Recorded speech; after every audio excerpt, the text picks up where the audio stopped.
Bom, nós vamos iniciar uma nova série no primeiro dia de dezembro, um dia em que nós começamos a comemorar o Natal.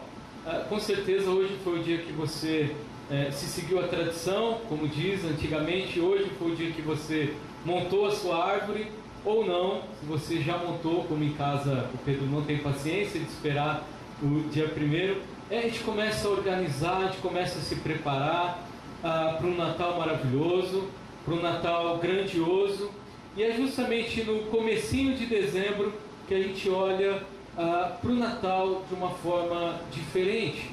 Agora nós estamos preocupados com as festas, preocupados com os amigos, preocupados com as viagens, preocupados com tudo. É interessante que quando nós falamos de Natal, nós sempre pensamos no Natal como um Natal rico, um Natal em que os shoppings gastam milhões para fazer os enfeites, em que muito dinheiro começa a rolar neste mês de dezembro por conta do Natal. E nós esquecemos que o primeiro Natal, o Natal que Jesus, o nascimento de Jesus, foi um Natal muito simples. Essa imagem que nós temos aqui, ela diz muita coisa. Jesus ele veio numa manjedoura, como a gente viu naquele vídeo no começo, né? Jesus numa manjedoura. Mas nós cantamos aqui, todas as músicas falavam de um rei maravilhoso. Como é que um rei então nasce numa manjedoura? Quando nós olhamos para a cultura judaica, eles esperavam um líder que havia sido prometido a eles por muitos séculos. Os judeus esperavam muito por isso.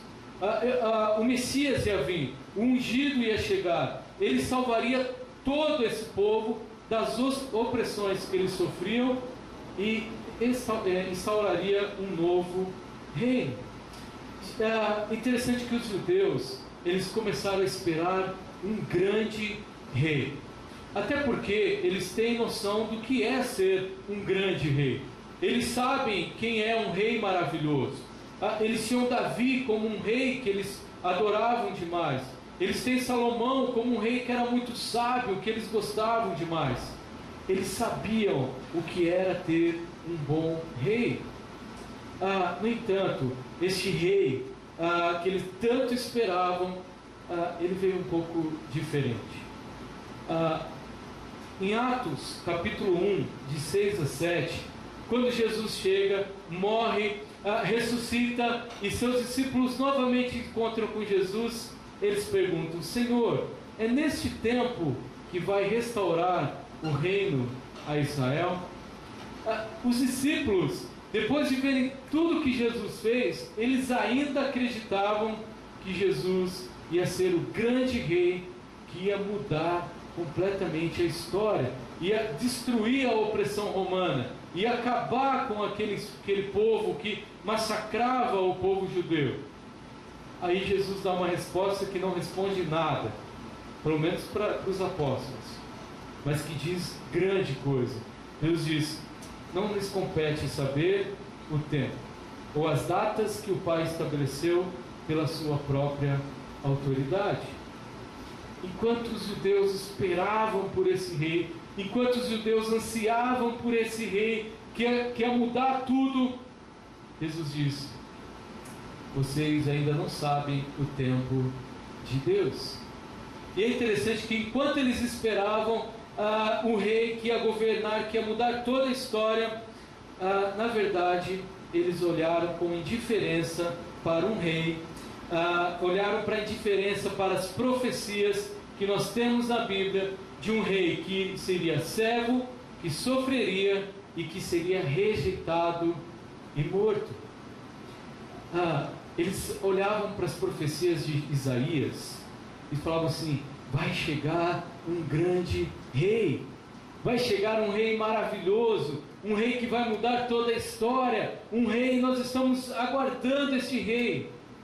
Mas Isaías, ele fala de um rei diferente do que os judeus esperavam. Sim, ele seria um rei, mas ele seria um rei sem trono. porque esse rei ia nascer numa manjedoura, esse rei seria servo do Senhor, esse rei iria sofrer, esse rei seria rejeitado pelo seu povo, e esse rei seria morto. Por isso que quando nós olhamos para isso, nós olhamos para o nosso Natal e nós vemos uma coisa completamente diferente. Tanto é que, se você for num shopping hoje, a figura principal hoje do Natal, que é o Papai Noel, ele está sentado aonde? Num trono.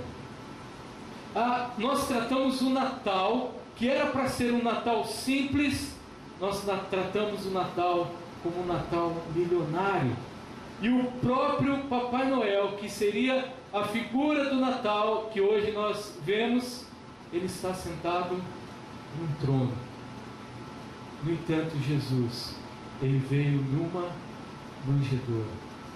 Ele não tinha trono, ele não tinha coroa. Na verdade, ele recebeu uma coroa quando ele estava para ser morto, e era uma coroa de espinhos. Jesus era um rei, sim, mas um rei sem trono. Quando nós olhamos para isso e acabamos perdendo essa figura de Jesus sendo um rei sem trono, nós nos contentamos com um efeito entorpecente gerado pelas festas, pelas músicas e pelos presentes. O objetivo dessa série não é falar mal do Natal, não é para falar para você, não coma aquele frango bombado no final na festa. Não, pelo contrário, comemore, vibre, junte com as suas famílias, com os seus amigos, mas não seja entorpecido por essa festa. Sabe por quê? Porque quando nós geramos isso, quando nós criamos isso, nós perdemos o verdadeiro efeito que o Natal tem que trazer a cada um de nós. Ao longo dessa série, nós vamos procurar aguçar a nossa sensibilidade para perceber que o Natal, na verdade, ele é o movimento de Deus para curar e salvar. Enquanto nós comemoramos o Natal cheio de presente e cheio de vermelho e verde, o Natal, na verdade, é onde nós lembramos do movimento, da ação de Deus de sair do seu trono e vir para essa história e mudar completamente a nossa história. O Natal é o momento em que Deus agiu. O Natal é o momento em que Deus olhou para o seu povo, como nós cantamos, clamando por socorro, clamando por causa da injustiça, clamando porque estava passando por escuridão. E Deus age e muda a história do seu povo. Isso é o Natal, o mover de Deus, a ação de Deus, a ação da mão de Deus para curar e salvar o seu povo. Por isso nós tratamos o Natal, este ano, nós vamos comemorar o Natal de um rei sem trono. Um rei sem trono que ele foi prometido aos aflitos, revelado aos simples, entregue aos humildes, favorável aos carentes. E a partir daí, hoje nós vamos estudar sobre um rei sem trono prometido aos aflitos. Nós vamos estudar no dia de hoje sobre a profecia de Isaías, como eu já falei no começo. Nós vamos ver um profeta que ele vai falar de um rei, mas um rei completamente diferente de tudo que você já pensou sobre um rei. Antes da gente ler o texto que Isaías fala desse rei sem trono, prometido aos aflitos, nós precisamos olhar quem foi Isaías. Isaías, ele foi um grande profeta. Ele foi autor bíblico do livro que contém grandes profecias sobre Jesus. É o maior livro de profecias que a gente encontra na Bíblia. Fica logo depois de Salmos. Ali tem alguns livros, aí chega os livros de profecia, nós temos Isaías. Isaías, ele é o maior livro que conta sobre Jesus. Era natural, ele nasceu na cidade de Jerusalém, e diferente de tudo que a gente imagina de alguns escritores bíblicos, eles não eram iletrados. Pelo contrário, Isaías, ele teve uma formação intelectual privilegiada. Ele teve muitos privilégios, ele aprendeu muito, até porque Isaías também tinha acesso à corte. E alguns estudiosos tratam Isaías até como alguém que tenha o sangue real. Isaías, ele é um grande homem, ele é um grande profeta, e ele tem bagagem para ser um grande profeta. Isaías, ele exerce o seu ministério durante 60 anos, e ele fala, ele profetiza durante o reinado de 4 reis. Isaías, ele vai falar durante 4 reis. Isaías, ele profetizou sobre a vida de Jesus 800 anos antes do seu nascimento. Se Isaías, ele profetizou por 70 anos e Jesus demorou 800 anos para nascer, eu fico imaginando quando Isaías morre e as pessoas dizendo: cadê esse Messias? Cadê essa pessoa que ia mudar a história? Porque só foi acontecer depois de 800 anos. E deixa eu falar algo para vocês. O que Isaías falou, ele falou da parte de Deus, e tudo aconteceu exatamente igual como Isaías falou. Diante disso, eu quero ler para vocês somente 7 versículos do livro de Isaías, do seu capítulo de número 9, onde ele diz a profecia do nascimento de Jesus. Ele diz assim: contudo não haverá mais escuridão para os que estavam aflitos. No passado ele humilhou a terra de Zebulon e de Naftali, mas no futuro honrará a Galileia dos gentios, o caminho do mar junto ao Jordão. O povo que caminhava em trevas viu uma grande luz, sobre os que viviam na terra da sombra da morte raiou uma luz. Fizeste crescer a nação e aumentaste a sua alegria. Eles se alegram diante de ti como os que se regozijam na colheita, como os que exultam quando dividem os bens tomados na batalha. Pois tu destruíste o jugo que os oprimia, a canga que estava sobre os seus ombros, e a vara de castigo do seu opressor, como no dia da derrota de Midian. Pois toda bota de guerreiro usada em combate e toda veste revolvida em sangue serão queimadas como lenha no fogo, porque um menino nos nasceu, um filho nos foi dado, e o governo está sobre os seus ombros. Ele será chamado Maravilhoso Conselheiro, Deus Poderoso, Pai Eterno, Príncipe da Paz. Ele estenderá o seu domínio e haverá paz sem fim sobre o trono de Davi e sobre o seu reino, estabelecido e mantido com justiça e retidão, desde agora e para sempre. O zelo do Senhor dos Exércitos fará isso. Isaías, ele começa o seu texto dizendo para nós, no versículo 1, sobre aflitos. Ele diz assim: contudo não haverá mais escuridão para os que estavam aflitos. Se não haverá mais escuridão, quer dizer que o povo estava na escuridão. E se não vai haver mais escuridão para os que estavam aflitos, quer dizer que o povo estava aflito. Nós precisamos pensar muito bem nisso, porque quando Isaías começa a dizer isso, contudo não haverá mais escuridão para aqueles que estavam aflitos, é porque alguma coisa estava acontecendo. Diante disso, nós precisamos olhar e pensar: quem são os aflitos? Quem são esses aflitos que Isaías fala tanto? Não dá para nós olharmos para os aflitos sem olhar para Isaías capítulo 8, para olhar para um texto antes do texto que a gente acabou de ler. E Isaías dá uma dica para nós quem são esses aflitos. E eu quero que você caminhe comigo agora para a gente olhar de fato quem são esses aflitos, que não haverá mais escuridão, que Isaías diz. Primeiro ele diz, lá no capítulo 8, que os aflitos são as pessoas que não deram a devida atenção às orientações contidas na palavra de Deus.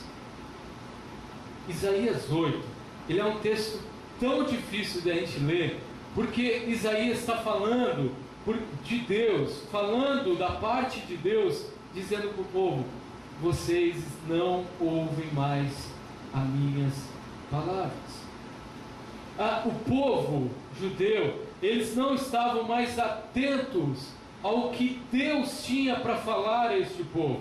Eles não olhavam mais para a Bíblia, para a lei. Eles não olhavam mais para tudo que Deus havia ensinado a eles. Este povo não estava dando a devida atenção às orientações dadas por Deus, contidas na tua palavra. Se eles não davam orientação, não davam atenção às orientações, este povo estava andando na escuridão. Interessante que hoje, quantas vezes nós tentamos seguir os nossos caminhos, tentamos seguir as nossas orientações, achamos que o que nós sabemos, ou a tradição, é muito mais importante do que as orientações contidas na palavra de Deus. Há pessoas que não deram a devida atenção às orientações contidas na palavra de Deus, haviam há 800 anos antes de Jesus e há 2013 anos depois do nascimento de Jesus.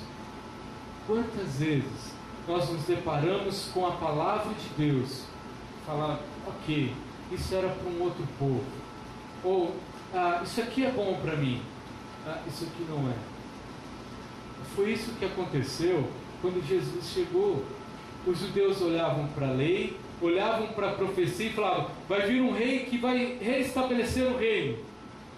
Mas eles não olharam para a profecia de que esse rei ia morrer, esse rei iria sofrer, esse rei iria passar por uma dificuldade muito grande. Nós somos assim. Nós lemos porções da Bíblia e achamos que ao tirar uma porção da Bíblia, isso aqui virou a orientação para a minha vida. Tanto é que muitos de nós hoje temos a palavra de Deus, nós temos a Bíblia não mais como um livro para nós lermos, mas virou um amuleto. Eu estou com dificuldade, eu vou ler um texto. Eu estou com ansiedade, eu vou ler um texto que vai tirar essa ansiedade de mim. E nós perdemos, de fato, que a palavra de Deus são orientações para a nossa vida. Isaías 8 também mostra para nós que quem são esses aflitos? Pessoas que tomaram decisões equivocadas e provaram consequências devastadoras. O povo de Deus, os judeus, eles tomaram decisões equivocadas que os afastaram completamente de Deus. Eles começaram a ter escolhas que tiravam completamente a obediência a Deus.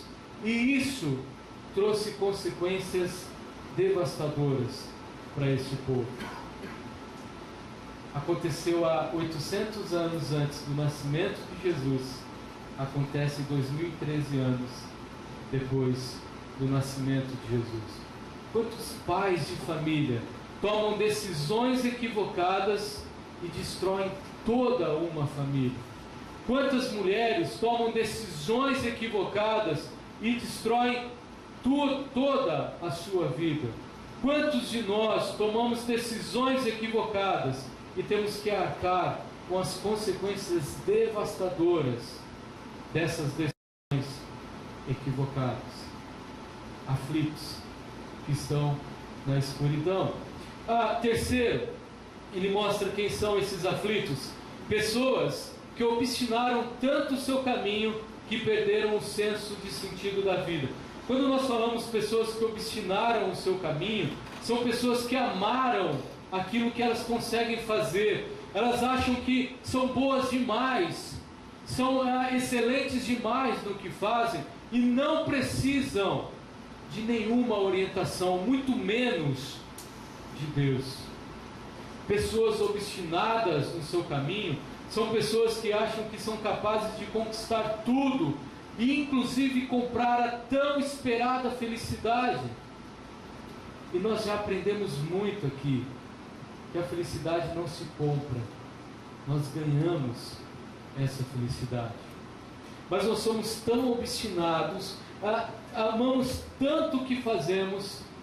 Eu sou bom demais no que eu faço.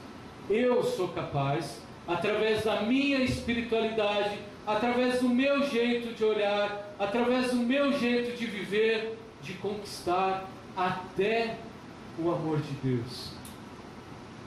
Muitos de nós estamos obstinados em nosso caminho e nós perdemos o senso de sentido da vida. Em quarto lugar, quem são os aflitos? Pessoas que se desiludiram de tal forma que se tornaram amargas, iradas e agressivas. Quando nós olhamos para Isaías 8, nós vemos um povo amargo, irado e um povo agressivo. Por quê? Porque se desiludiram da vida. Sobrou para nós só sofrimento. E se tem um povo que sabe lamentar, se tem um povo que sabe reclamar da vida, era este povo judeu, o povo escolhido por Deus. Bastava ter uma pedra no meio do caminho, que esse povo eles se desiludiam de uma forma tão grande com a vida, que eles se tornavam amargas, agressivas e se tornavam irados. E por último, quem são os aflitos? Pessoas que cegaram a própria esperança em dias melhores para si e para o seu povo. Quem são os aflitos? Pessoas que perderam a esperança. Os judeus eles só viam para frente uma coisa: os assírios invadindo toda a terra e destruindo o seu povo. Perderam a esperança, perderam completamente essa esperança. O que sobrou? Escuridão e aflição. Depois de dizer quem são os aflitos, quem são essas pessoas que estão passando por essa aflição, Isaías começa o seu capítulo 9 dizendo: contudo, não haverá mais escuridão para os que estavam aflitos. Essas 5 partes negativas do povo nos mostra que por essas escolhas, por esse jeito de viver, eles se tornaram aflitos. E quando eu olhei para isso, quando eu me deparei diante desse texto, eu pensei só numa coisa: como é que pode Deus olhar com amor para um povo desse jeito? Como é que pode Deus olhar para nós, pessoas que fez tudo de errado, e dizer: contudo não haverá mais escuridão para os que estavam aflitos? Apesar de tudo isso que eu mostrei, nós vemos o movimento de Deus em nossa direção. Isso é espetacular. Nós somos miseráveis. Nós achamos que somos os melhores. Nós achamos que somos pessoas boas demais. Nós achamos que somos capazes de muita coisa. Nós achamos que o nosso caminho é o melhor caminho. Nós achamos que não precisamos da palavra de Deus. Nós achamos que não precisamos nem de Deus. E mesmo assim, Deus olha com amor. Eu fiquei pensando: como é que pode, Deus, você olhar para mim, miserável? Como é que pode olhar para uma pessoa pecadora como eu sou, uma pessoa que erra diariamente, uma pessoa que tropeça, e dizer: não haverá mais escuridão para essas pessoas. A má notícia é que nós somos miseráveis, sim.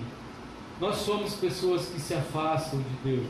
Nós somos pessoas que só desejamos estar cada vez mais longe de Deus. No entanto, Deus, Ele olha para nós desse jeito. E a boa notícia é que não haverá mais escuridão para os que estavam aflitos. Aí a gente olha para o texto de Isaías, nós olhamos para como não haverá escuridão. O que nós temos então? Uma promessa de Deus. E o que Deus promete para esse povo, para que eles saiam da escuridão, para que eles saiam da aflição, é algo completamente diferente do que a gente pode imaginar. O que Deus oferece? Um menino. O texto diz assim: porque um menino nos nasceu, um filho nos foi dado, e o governo está sobre os seus ombros. Peraí, Deus, está vindo os assírios invadir. Nós estamos perdendo tudo. O que Deus promete? Um menino. Esse menino é o movimento de Deus de deixar o seu trono glorioso e mudar a nossa história. Esse menino, e quando nós falamos menino, nós pensamos em alguém frágil, em alguém fraco, alguém pequeno, alguém que não pode fazer, que não consegue nem caminhar sozinho. Precisa alguém carregar ele no colo. Como esse menino pode mudar a nossa história? O texto diz: porque um menino nos nasceu, um filho nos foi dado, e o governo está sobre os seus ombros. Antes de dizer quem é esse menino, Isaías, através de Deus, ele já fala que esse menino, ele seria rei. Quando nós olhamos para a Bíblia, nós vemos Jesus sendo tratado como rei. Aquele que teve a maior, foi elevado ao maior posto que podia ter no céu, pelo próprio Deus. Porque esse menino era rei. Tudo, a criação, o que você conhece, o que você vai ser, o que você é, o que vai acontecer, tudo está debaixo desse menino. Este menino é o nosso rei. Este menino seria o rei, o incomparável, aquele que não consegue, aquele que nós não conseguimos nem qualificar em palavras. É um rei maravilhoso, é um rei espetacular. Tudo que nós temos está debaixo desse menino. Mas quem é esse menino? Quando nós olhamos um pouquinho antes, Isaías diz quem é esse menino. Ele diz: por isso o Senhor mesmo lhe dará um sinal. A virgem ficará grávida e dará à luz um filho. Para começar, esse menino, ele não é igual o Bernardo. Ele não é igual a qualquer menino que você conhece. Sabe por quê? Porque a primeira coisa que esse menino já tem de diferente é que o seu nascimento é sobrenatural. A virgem dará à luz. A virgem dará à luz. Isso foi um debate de discussão por muito tempo. Impossível uma virgem dar à luz. Sim, é possível, porque o nascimento de Jesus é sobrenatural. É diferente de tudo que você imagina do nascimento de um menino. É um menino diferente. é sobrenatural. E não só isso, o texto continua dizendo que ele será chamado de Emanuel. E nós já aprendemos na nossa série anterior que a palavra Emanuel no hebraico quer dizer Deus conosco.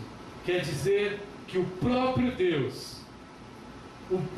Deus vai sair do trono, descer, vai nascer de uma virgem.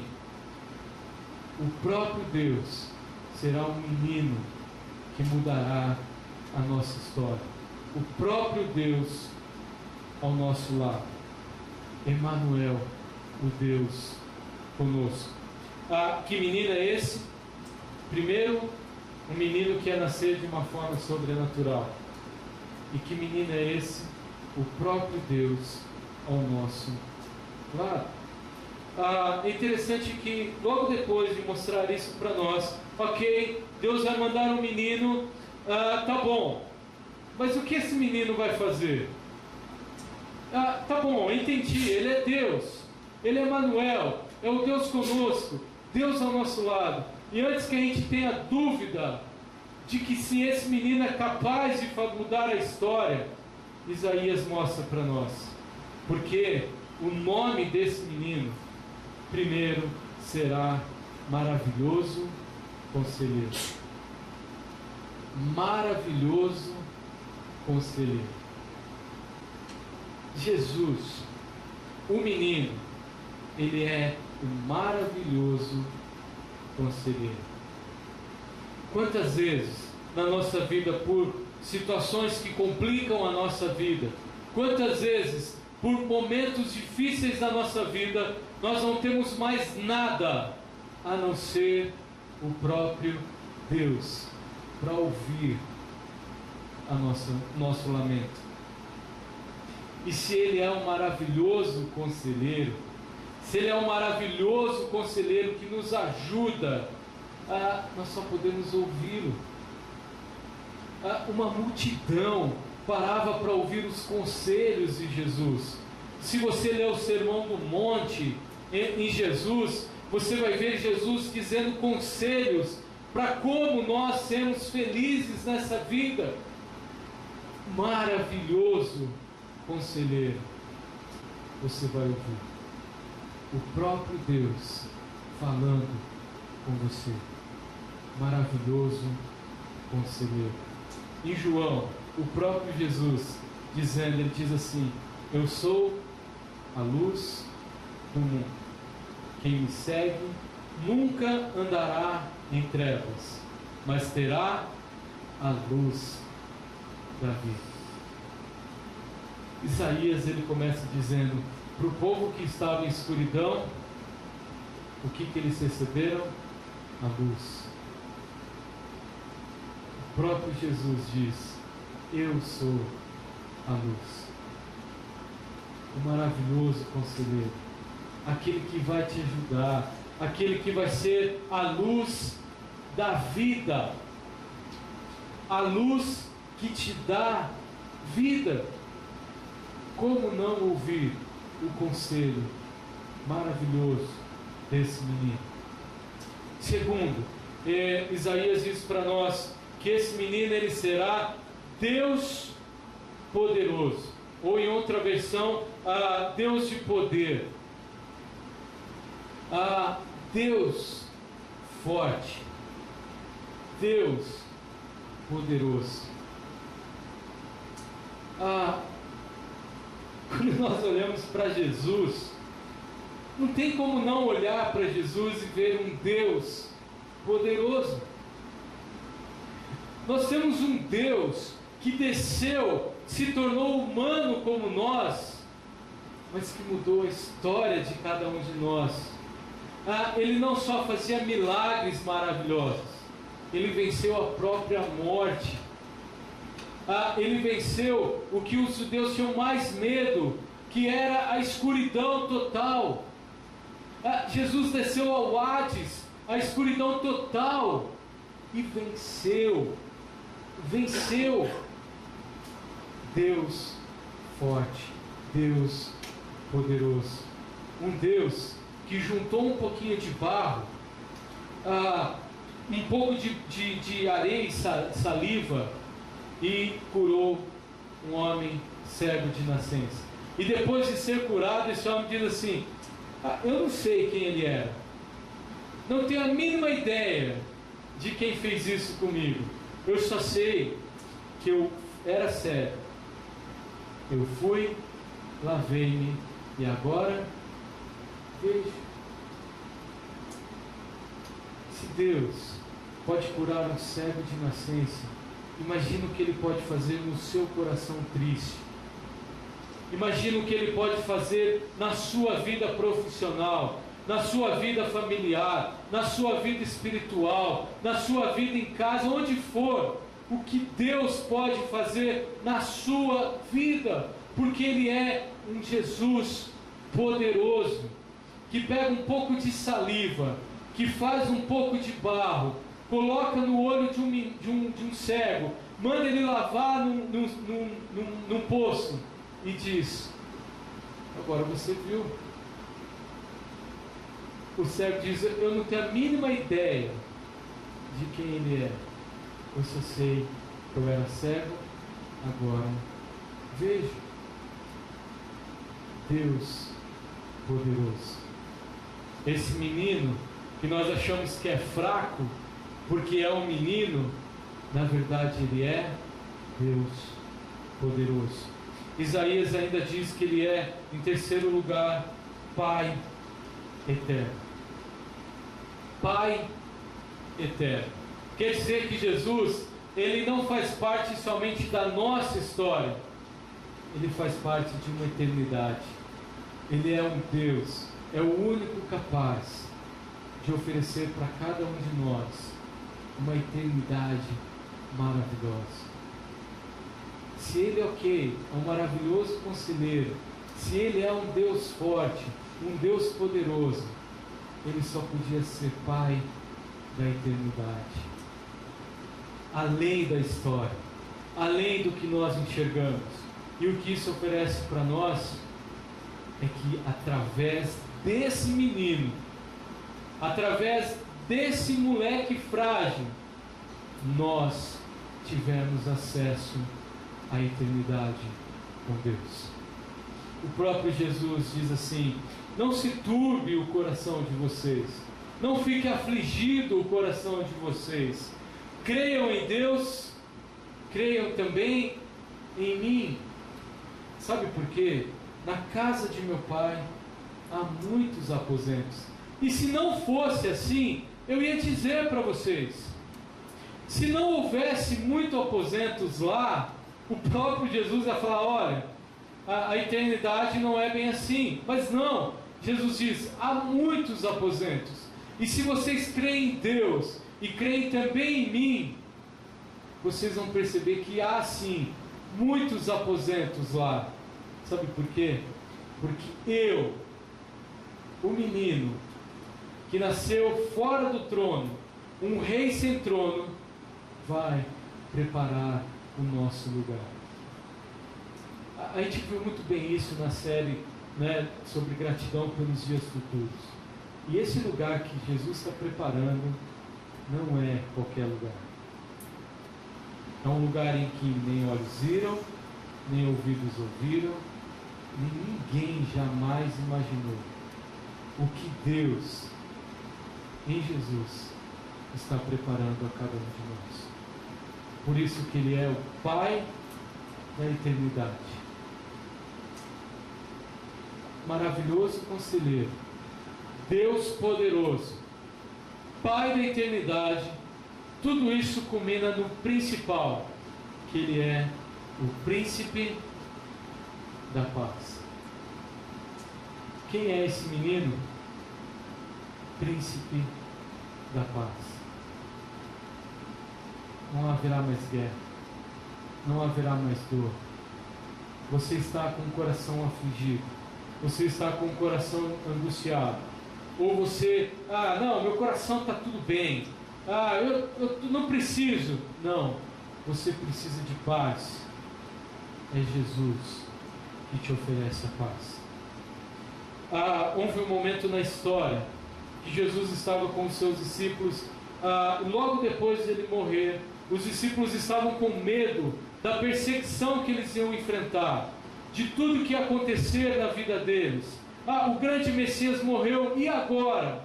Medo tomou conta dos discípulos.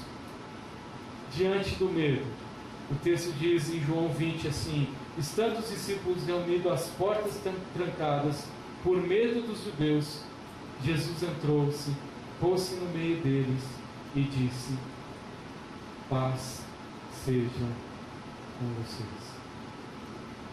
Acabou o medo. Acabou a escuridão. Acabou todo o seu momento de aflição.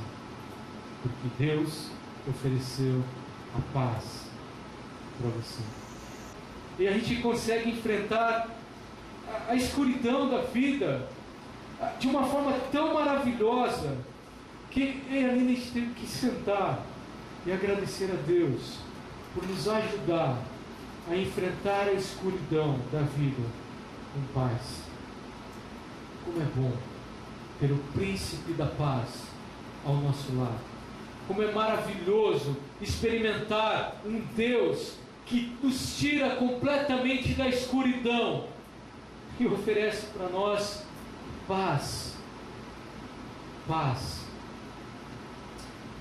Diante disso, nós ficamos no mês de novembro agradecendo a Deus pela paz, por tudo que Ele ofereceu. Mas nós olhamos para a nossa escuridão da vida, e quantas vezes nós podemos olhar para Deus oferecendo paz a cada um de nós. E ali, naquele momento de choro, aquele momento de escuridão que a gente estava passando, algo que nos afligiu de uma forma no nosso coração, nós podemos ouvir Deus dizer para nós: paz seja com vocês. Eu quis usar o meu exemplo, mas talvez, se você olhar na sua vida, quantas vezes, no momento de escuridão, no momento de angústia, no momento de choro, você sentiu Deus dizendo para você: paz seja com você. Quem é esse menino? Maravilhoso conselheiro, Deus poderoso, Deus forte, Pai da eternidade, Príncipe da paz. Talvez você ouça isso todo Natal. Eu sei, Deus é maravilhoso conselheiro. Eu sei que Deus é forte. Eu sei que Deus é Pai da eternidade. Eu sei que Deus em Jesus é o príncipe da paz. Mas será que todo Natal, apesar de ouvirmos isso, nós experimentamos isso? Por isso, diante do que Deus prometeu a eles, um menino que é tudo isso, nós concluímos o nosso estudo tentando entender o que esse menino veio trazer. Esse menino que é maravilhoso conselheiro, Deus forte, Pai da eternidade, Príncipe da paz. O que esse menino veio trazer? Isaías 9:2 diz para nós: orientação segura. O povo que caminhava em trevas viu grande luz. Sobre os que viviam na terra da sombra da morte raiou uma luz. Quem lembra do filme Crônicas de Nárnia? No filme a gente vê melhor que no livro. Talvez seja a única imagem que a gente vê claramente no filme e não vê no livro. A hora que eles entram em Nárnia, qual é a primeira coisa que eles veem? Um poste de luz. Aquela luz era o que orientava os 4 meninos a entrar ou sair de Nárnia. Em toda a nossa história, Jesus é a luz que nos ajuda a enfrentar, seja qual for a escuridão. Orientação segura.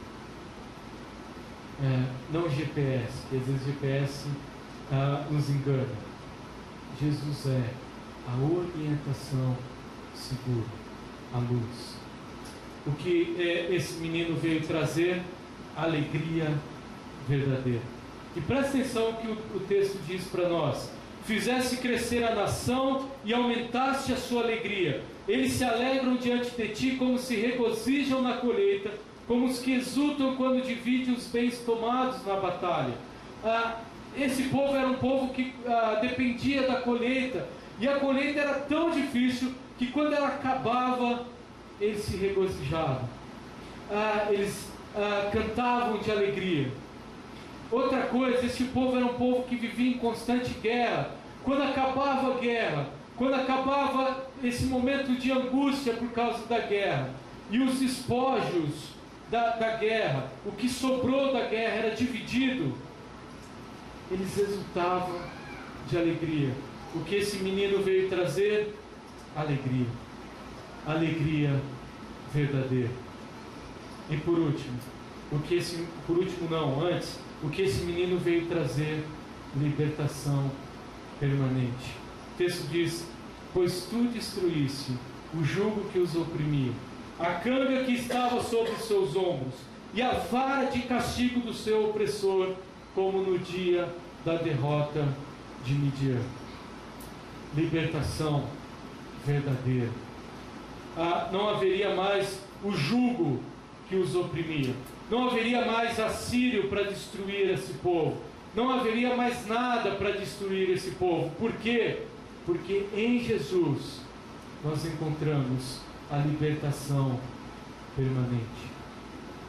Alegria maravilhosa, orientação segura e liberdade verdadeira. Não uma liberdade que acaba, mas permanente. E aí sim, por último, o que esse menino veio trazer, como ele é o príncipe da paz, ele diz que não haverá mais guerra, não haverá mais dor, não haverá mais morte, pois toda bota de guerreiro, presta atenção nessa figura, toda bota de guerreiro usada em combate e toda veste envolvida em sangue será queimada. Você não precisa mais colocar a sua bota de guerreiro, você não precisa mais colocar a sua veste de guerra, porque a sua veste, a sua bota de guerreiro que está manchada de sangue, e a sua veste que também está manchada de sangue, vai ser queimada. Paz verdadeira. É o príncipe da paz oferecendo para nós a paz verdadeira. Se ele é um rei, se ele é um rei que muda a história, se ele é um rei que é um menino que veio mudar completamente a nossa vida, que tem 4 nomes maravilhosos, que veio trazer tudo isso para nós, nós só podemos olhar, na verdade, Jesus como um rei. Por isso que o versículo 7, Isaías termina dizendo o seguinte: ele estenderá o seu domínio e haverá paz sem fim sobre o trono de Davi e sobre o teu reino, estabelecido e mantido com justiça e retidão desde agora e para sempre. Quem vai fazer isso? E como vai ser feito isso? O zelo do Senhor dos exércitos fará isso. Um rei sem trono. Um rei que não veio para ser o grande rei, aquele que ia ser sentado no trono, aquele que ia acabar com o povo romano. Não. Jesus foi o rei que veio trazer paz sem fim. Por isso que o nome principal que Isaías dá destaque maior é o príncipe da paz. Eu quero repetir esse versículo. E quero que você olhe para esse versículo, olhando para Jesus, o menino, que é um rei sem trono, que nasceu numa manjedoura, que ele vai estender o seu domínio sobre todo o povo, não mais só para os judeus, mas para todos nós.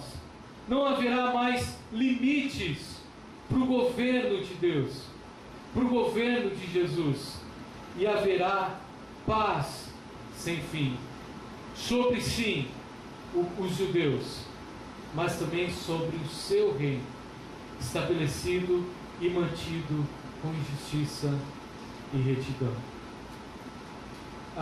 Domingo passado, no momento de ceia, nós falamos que quando Jesus tira os discípulos do seio da sua família e faz uma nova mesa ali, faz uma mesa para celebrar aquele momento de Páscoa, o que Jesus está fazendo ali é estabelecendo uma nova família.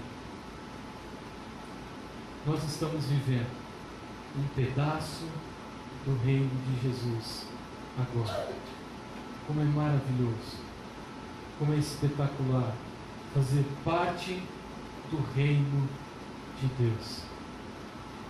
Que nós temos um rei que não é um rei que vive no trono, mas é um rei Emanuel. Por isso que ele vai trazer paz sobre o trono de Davi e sobre o seu reino, o reino do menino, em que todos nós fazemos parte. Como eu sempre faço, coloco o nosso grupo de louvor em situações complicadas. Eu queria convidar para a gente cantar novamente essa música que diz: o teu povo que clama, o teu povo que está aflito, o teu povo que está desesperado, mas que experimenta o reino de Deus aqui e agora. E enquanto o grupo se prepara, eu quero que você reflita nessas três coisas. Não permita que a cultura do consumo encubra o que é de fato o Natal. Um rei sem trono que veio mudar a história. Não permita que a aflição tire o brilho do Natal.